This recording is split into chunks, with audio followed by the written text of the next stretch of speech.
చెప్పు స్వర్ణ. అమ్మమ్మ గారు, ఎంతవరకు వచ్చింది నాటకం? ఎలా సాగుతుంది వ్యవహారం? నాటకం అయిపోయింది, తెర దించేశాను. Grand success. అవార్డులన్నీ నావే. తెర దించేసావా? ఏమైంది?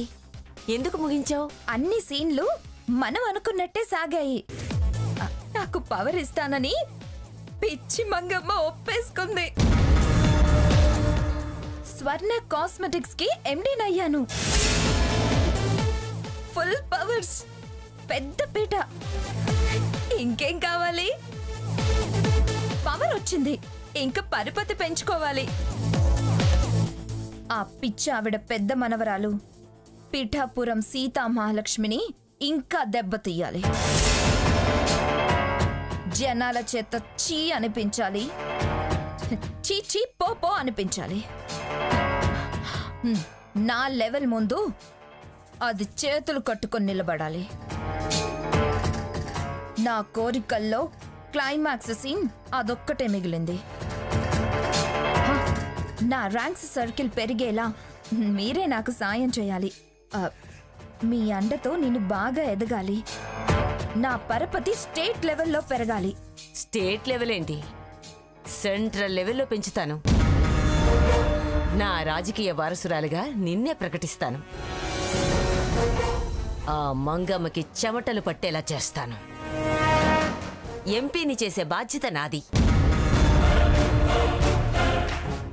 ఆ తర్వాత నీ అదృష్టం బాగుంటే సెంట్రల్ మినిస్టర్ అయినా అవ్వచ్చు. సెంట్రల్ మినిస్టరా? ఏ గవర్నర్ కావాలనుందా? మినిస్ట్రీ చాలు. అయితే నాటకం ముగిసేదాకా రిలాక్స్ అవ్వద్దు, కంటిన్యూ చేయి. కంటిన్యూ చేయాలా? దేనికి? వాళ్ళు నీ ముందు బడి పిల్లల్లా చేతులు కట్టుకొని నిలబడ్డానికి. ఒకటికి రెంటికి నీ పర్మిషన్ అడిగి చేయడానికి. ఆయన తను నాకు పవర్ ఇస్తానందుగా. సిచ్యువేషన్ అలా అనిపించవచ్చు. మాట మార్చడంలో మంగమ్మ దిట్ట. ప్లేటు పిరాయించడంలో ఆ పిఠాపురం వారికి చాలా తేలిక. అందుకే నీ పవరు సీటు పర్మనెంట్ అయ్యేదాకా, చెక్ పవర్ నీకు దక్కేదాకా నువ్వు డ్రామాని, నీ క్యారెక్టర్ని అలాగే కంటిన్యూ చేయి. సరే అమ్మమ్మ గారు, మీరెలా చెప్తే అలాగే చేస్తాను. మీ దయ వల్లే కదా నాకు ఇది దక్కింది. సో మీ ఆర్డర్సే ఫాలో అవుతూ ఉంటాను. All the best Swarna. Bye. Okay అమ్మమ్మ గారు.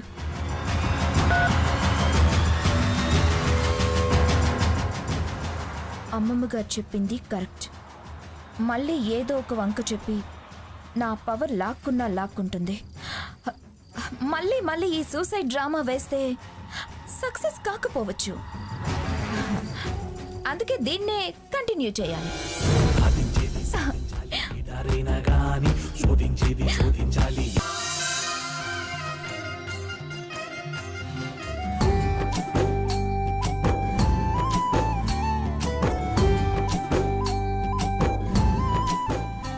అత్తయ్య, అమ్మమ్మ,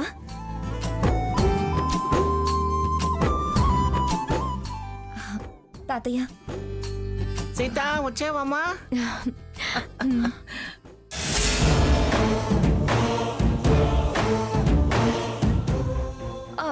అత్తయ్య గారు పట్టుకోండి.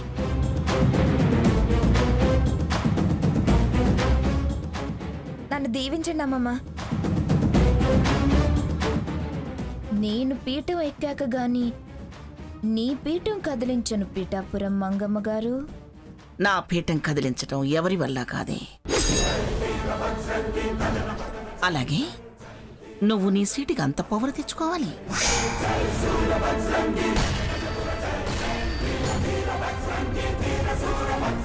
ఇవిగోరా.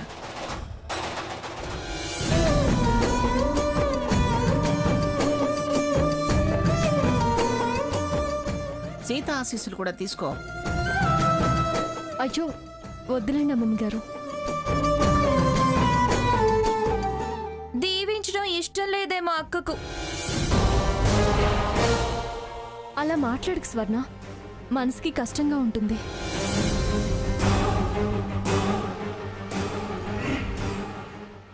ఆల్ ది బెస్ట్ స్వర్ణ. ఎర్లీగా ఫ్యూచర్లో మంచి విజయాలు సాధించి గొప్పదాన్ని అనిపించుకో. అందుకేగా కావాలని కోరి మరీ ఎండి అయ్యింది. ఎవ్వరు ఎదగలేనంత ఎత్తుకెదిగి నేనేంటో ప్రూవ్ చేసుకుంటా.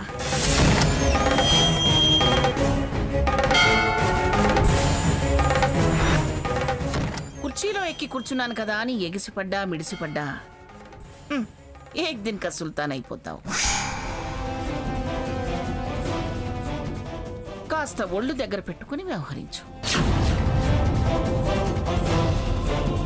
నీ తిక్కల చేష్టలు చేయకు. మంచేదో చెడేదో పెద్ద చిన్న గమనించి మసలుకో. మంచి అనిపించుకో. అంతా నా పని వాళ్లే అన్నట్టుగా నీ పొగరుబోత్తనం చూపిస్తే వాళ్ళు నిన్నెక్కడ పాతేయాలో అక్కడ పాతేస్తారు.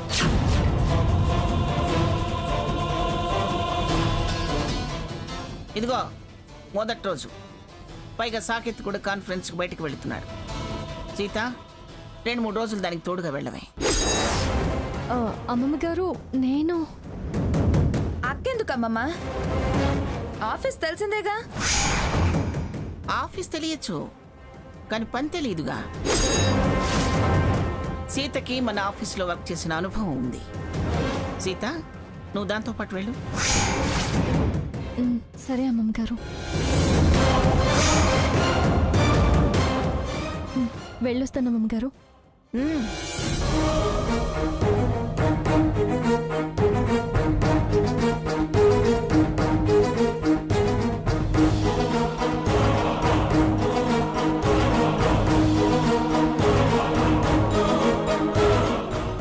ఎందుకే అలా చూస్తున్నావు?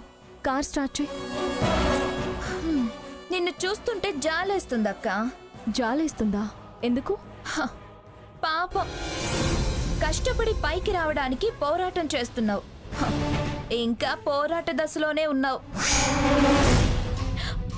కానీ నేను చూడు, 24 గంటల్లో ఎలా నేను అనుకున్నది సాధించాను. నీకన్నా ఎంత ఎత్తున కూర్చోగలిగానో చూడు. అది నీ అదృష్టం. నీకు ఈ అవకాశం ఉంది, నాకు లేదు. నన్ను చూస్తే కళ్ళు మండుతున్నాయా?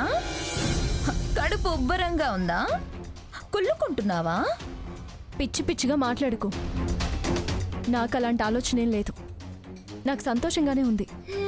అవునవును, నీ సంతోషం నీ మొహంలో ఉన్న ఏడుపే చెప్తుంది. స్వర్ణ, ఊరికే బిల్డప్లు ఇవ్వకు. ఇప్పుడు నువ్వెందుకు వస్తున్నావో నాకు బాగా తెలుసు. అయినా ఏదో రోజు కూలి తెచ్చుకొని బ్రతికే వాళ్లకు ఇలా కూలీ నాలి లేని కొలువుకి నాతో పాటు కార్లో వస్తే తర్వాత పస్తులు పడుకోవాల్సి వస్తుంది. వెళ్ళి పని చూసుకో. లేకపోతే నాకు నీ నోరు కొట్టిన పాపం తగులుతుంది. చేంటే లోపలకు రకంగా బయటకు రకంగా మొదలు పెట్టావా? నా గురించి తెలిసి ఎందుకు సీత అంత అమాయకంగా అడుగుతావు? నేను చాలా క్లియర్గా ఉన్నాను. ఆ డబుల్ షేడ్స్ నీకు అలవాటు. అయినా నువ్వు పెరిగింది ఆ రామచంద్రుడి ఇంట్లోనేగా. ఏదో పెద్ద పండితురాల్లా ఆవిడ వెళ్ళవే సీత అనగానే అలాగే అంటూ బయలుదేరావే. ఏం చేయాలని వస్తున్నావు? నీతో మాట్లాడడం కూడా అనవసరమే.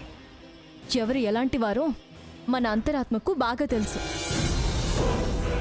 రోజు కూలీల బతుకైనా తృప్తి పడగలుగుతున్నాం కాబట్టే సుఖపడుతున్నాము, సంతోషంగా ఉండగలుగుతున్నాము. నీలాంటి అసంతృప్తి జీవులకు సుఖాలు సంతోషాలు అనేవి ఎప్పటికీ దక్కవు. నువ్వు హారతిని ఎడం చేసినప్పుడే అనుమానించాను నీలో ఏదో దుర్మార్గం ఉంది అని. ఇప్పుడు కన్ఫర్మ్ అయింది. నాకు కన్ఫర్మ్ అయింది. ఏమని? నువ్వు భూమిలో గింజ దశలో ఉన్నావు, నేను మహావృక్షంగా ఎదుగుతానని. నా నీడ పడినా నువ్వెదగలేవు, ఎదగనివని కూడా. నా ఎదుగుదలని ఆపడం ఈ జన్మలో నీ వల్ల కాదు. అది చూద్దాం. All the best.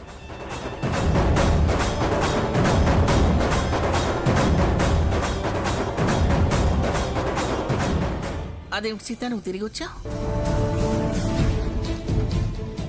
కారు ఎక్కాక ఆలోచన వచ్చింది అమ్మమ్మ గారు. వెళ్ళడం మంచిది కాదు అనిపించింది. నీకు అనిపించింది అది అవసరం లేదు, వెళ్ళిపోమందా? అదేం లేదు, వెళ్ళడం వల్ల మంచి జరిగితే మంచి అని అంటుంది, ఏదైనా చెడు జరిగితే అంతా నేనే చేశాను అని అనుకుంటుంది. అందుకే నేను వద్దనుకున్నాను. అది కరెక్టే, అది ఏదైనా ఉంటుంది. సరే అమ్మమ్మ గారు, ఇక మేము బయలుదేరుతాము. సరే, జాగ్రత్తగా వెళ్ళు. వస్తాను తాతయ్య, వస్తాను అలాగేరా. నాన్నమ్మ. అలాగే. వెళ్ళొస్తాం జాగ్రత్త. అత్తయ్య. వస్తాను రా. సరేనయ్య, బాయ్. బాయ్ రా.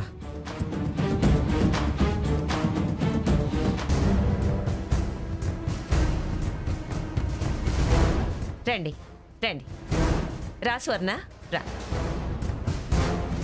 మిమ్మల్ని ఎందుకు పిలిచానంటే, ఈ సంవత్సరం మిస్సెస్ వైజాగ్ పోటీలు మరో 2 రోజుల్లో నిర్వహించబోతున్నారు. మన తరపున ఎవరో ఒకరు పార్టిసిపేట్ చేయాలి. అందుకే అందరినీ పిలిచాను. మిసెస్ వైజాగ్ చాలా ప్రెస్టీజియస్ కాంపిటీషన్ కదంటీ. అందుకేగా మన పార్టిసిపేషన్ ఉండాలనుకునేది. మరి ఎవరిని ఎంపిక చేద్దామంటారు? అది మీరే డిసైడ్ చేయాలి. ఆల్రెడీ బ్యూటీ క్వీన్ గా నెగ్గిన మన స్వర్ణ ఉంది కదా ఆంటీ.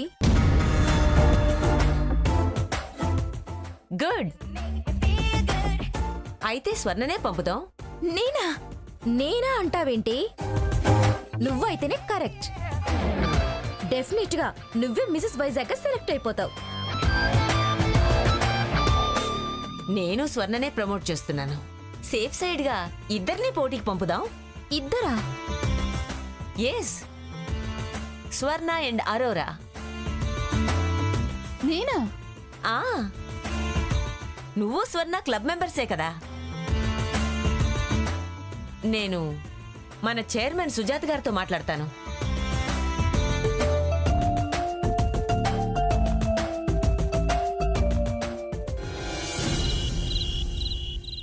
ఏంటి అందరూ ఒకేసారి ఇలా వచ్చారు? టీవీలో మిస్సెస్ వైజాగ్ పోటీల గురించి ప్రకటన చూసి వచ్చాము. ఆ, అదే చూస్తున్నాను. ఎప్పుడూ పెద్ద పెద్ద వాళ్ళు పేరున్న వాళ్ళే అందులో పాల్గొని మిస్సెస్ వైజాగ్ టైటిల్ గెలుచుకుంటున్నారు. నువ్వు ఈ పోటీలో పాల్గొని మన ఏరియాకి గుర్తింపు తేవాలక్క. మట్టిలో మాణిక్యం ఉందని ప్రూవ్ చేయాలక్క. నేను ప్రూవ్ చేయాలా? మనకెందుకు అవన్నీ?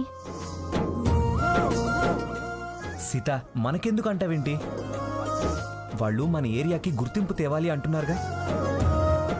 రఘు, నువ్వు కూడా ఏంటి? ఎస్, నువ్వు డెఫినెట్ గా టైటిల్ గెలుచుకుంటావన్న నమ్మకం నాకుంది. అవునక్క, అందుకే మేము నిన్ను పోటీలో నిలబడమని అడగడానికి వచ్చామక్క. నాకు పెద్దగా ఇంట్రెస్ట్ లేదు. చిన్న ఇంట్రెస్ట్ ఉందన్నావుగా. నాకు అస్సలు ఇంట్రెస్ట్ లేదు రఘు. మాకుందక్క, దయచేసి మా మాట కాదనకక్క. నువ్వు పోటీ చేస్తే ఖచ్చితంగా టైటిల్ నీదే అవుతుందక్క. అవునమ్మా సీత. కానీ చాలా గొప్ప గొప్ప వాళ్ళు పాల్గొంటారు. గొప్ప అంటే డబ్బు ఉండడమేనా? మాకు నువ్వు గొప్పదానివే అక్క. నీ గొప్పతనం మాకు తెలుసక్క. అందుకే నిన్ను నిలబడమని అడుగుతున్నాం. సీత ప్లీజ్ సీత, ఒప్పుకో సీత. నువ్వు గెలిచి గొప్పతనం చాటు సీత. మిస్సెస్ వైజాగ్ సీత గారి భర్త అని అనిపించుకోవాలి సీత. చాలే ఊరుకు రఘు. ఏంటక్క, మేమింతగా బతిమలాడుతున్నా కాదంటావేంటక్క? మా కోసం ఒప్పుకో అక్క. ప్లీజ్ ప్లీజ్ సీత, ప్లీజ్ ఒప్పుకో అక్క. సీత. ప్లీజ్ ఒప్పుకో అక్క. సీత. ప్లీజ్ అక్క. ప్లీజ్ ఒప్పుకో అక్క. సరే, పోటీ చేస్తాను. సరే, మీరందరూ ఇక వెళ్ళండి. అలాగే అక్క. థాంక్స్ అక్క. థ్యాంక్స్ అమ్మా.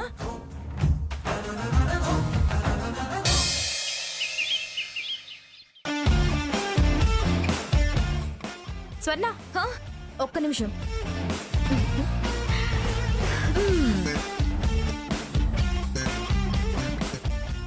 మీరిద్దరూ విన్నవాలని మేమందరం కోరుకుంటున్నామే. అందుకే ఈ దండలు వేశాం. Thank you. స్వర్ణ, స్టైలే. ఓకే.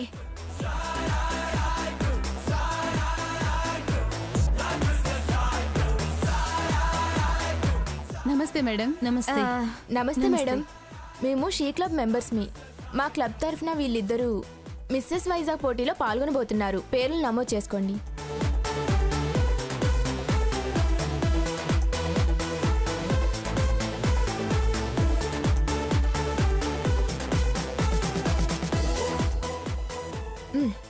మా ఇద్దరి అమౌంట్. స్వర్ణ ఇక మిసెస్ వైజాగ్ నువ్వేనే. హే పదండి.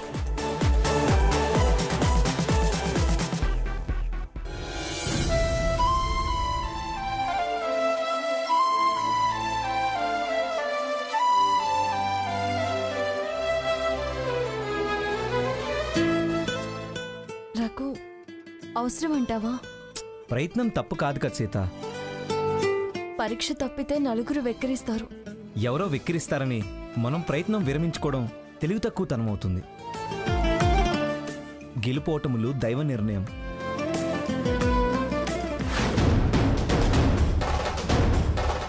మిస్సెస్ వైజాగ్ ఎలాగైనా మనమే గెలవాలి. స్వర్ణ అటు చూడు.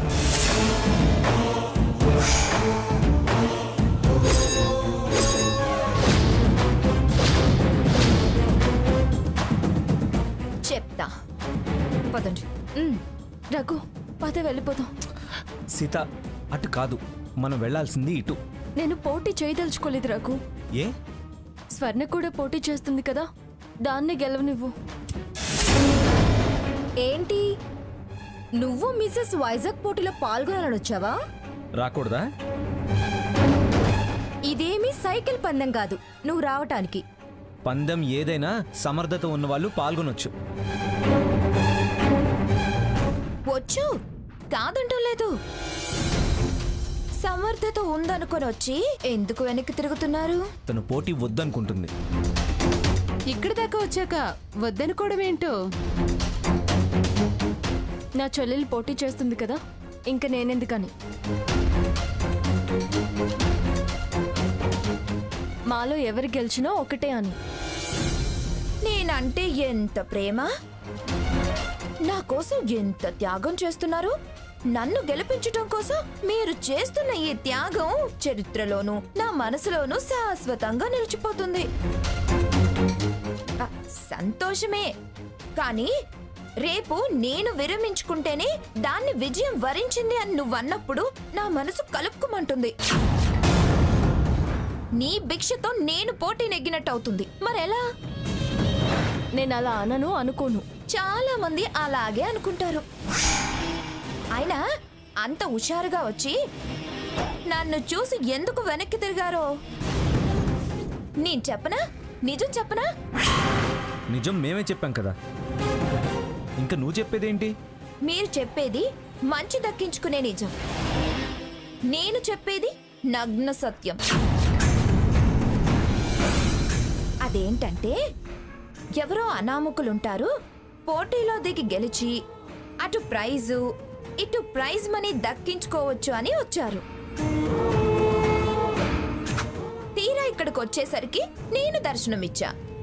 అంతే, మీ శ్రీమతి కంగుతింది. ఎందుకంటే అటు అందంలో ఇటు కల్చర్లో కానీ నాతో పోటీ పడ్డం కష్టమని తన మనసుకి తెలుసు వాసంతి.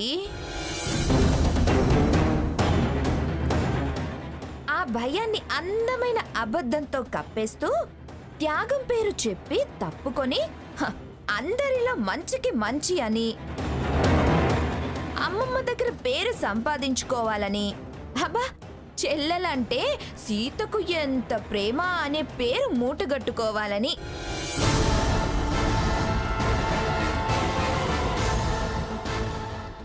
అయినా నీకంత సీన్ ఉందా? నీ బీసీ కట్టుకు నీ ముడుచుకు నడిచే తీరుకు కిరీటం పెడతారా? నన్ను ఏ రౌండ్లోనూ గెలవలేవు. ఎందుకు సీత లేనిపోని బింకపు మాటలు? నీకు నువ్వు చాలానే ఊహించుకుంటున్నావు. ఇదేమీ క్లబ్ కాదు, బ్యూటీ క్వీన్ అంటూ కిరీటం పెట్టడానికి. ఇక్కడ నీకు పెడతారన్న కిరీటం? ఎవరు అర్హులైతే వాళ్లకు.